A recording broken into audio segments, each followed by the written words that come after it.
We got a final down in the A. The Hawks moving on, the Hornets moving out. 132-103 in what was largely no contest down the stretch. The Hawks had 6 players in double figures, led by Trey Young with 24. Also held Charlotte to 37% from the floor, and for that they earn a trip to Cleveland. Breaking down what we saw and what we know with NBA Insider Bill Reiter.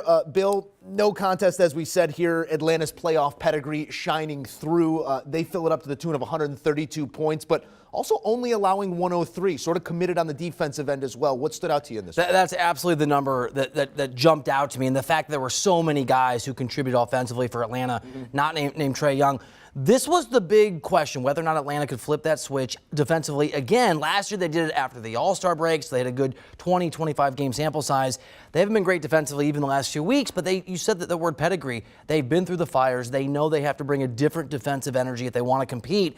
And what we saw in this one game against Charlotte should be enough to scare Cleveland going forward, and if they advance, the Miami Heat. We will get to those future matchups in a moment, but want to take a look here at what Trey Young did and maybe didn't do on this given night. 24 points, nothing to scoff at in this moment, but on 8 of 24 shooting. Was not his most productive night. There was a streak there where he missed about 8 or 9 shots in a row, but the ability for Atlanta to overcome his struggles and still win in this spot tells you what. Yeah, I thought Coach was, before the show, was right on. They trapped him so many times, but they had a plan. Atlanta did. They moved the ball so well out of those traps. He facilitated for other guys, and other guys stepped up. Kevin Huerter had a big night. DeAndre Hunter had a really big night. Clint Capella had some easy buckets and played really well. The guy they added a couple years ago when COVID shut the world down and when he was able to actually be part of the team, been a big part of the reason they've been competitive in these games. So if you can win games like this with Trey Young not having a great shooting night, but able to be a magnet, that gravitational pull, bringing defenders, getting the ball to other guys, and other guys making use of that space and those open shots,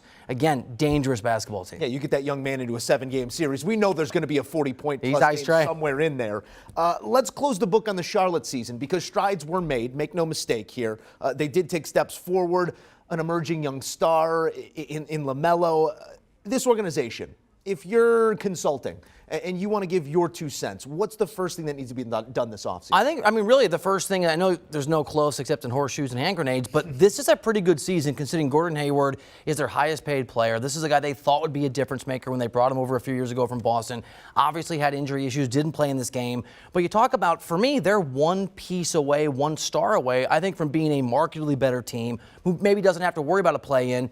And if Gordon Hayward is healthy for the duration of the season, if he plays in this game, might be a different outcome. So you have to figure out whether you think he's going to be the guy or whether you make a move. I know there's rumors swirling about Russell Westbrook and moving some of those contracts on, because in a year you have a chance to extend some of those young dudes. You know you've got a future you can build around. LaMelo Ball being the main guy who can be, I think, be a superstar. You got to bring in some depth. You got to bring in one more difference maker, but you're so close to that finish line of being a competitive team in the Eastern Conference day in, day out. To borrow from the great Joe Kim Noah, no one goes to Cleveland for vacation. Atlanta is headed there on business, Bill. 3-1 during the regular season, advantage Atlanta in this head-to-head. How do you stack these 2 teams up with the season on the line? I think it's Atlanta the entire way. And we talked about this before the game, but you don't know it till you see it. And we saw it. This Atlanta Hawks team is a playoff-ready basketball team. And the team that made the run last year to the Eastern Conference Finals has a harder road, but it doesn't get hard in terms of the Cleveland Cavaliers. They're going to beat Cleveland. I think they do it handily. Cleveland a little off-kilter since the All-Star game. They've had some injuries. We'll see whether or not some of those key guys come back. I know Darius Garland's a stud. He'll have a big game. But Trey Young is a superstar. He's not an emerging superstar. He's not a maybe superstar. He is a bona fide superstar who can take over a game. And if the Hawks can win games like this one without that Trey Young, as you said, you know he's going to show up eventually in a 7-game series. I think he shows up in Cleveland. I love Atlanta. All right, let's not get too far ahead of ourselves, but let's get too far ahead of ourselves. Project them against Miami. Like this is an Atlanta team that can give teams fits. Maybe some uncertainty in Miami in terms of what's going on inside that organization, some of the scuffles we saw down the stretch. They did seem to find their footing beyond that player-coach, other player scuffle throughout that. But this is a Miami team that has earned the 1 seed. If they are at some point staring down Trey Young and the Hawks, what does that look like? A legitimate 1 seed. Top 10 offense, top 10 defense. Jimmy Butler's, I think, a superstar, certainly in the postseason. Eric Spoelstra, one of the better coaches in the game.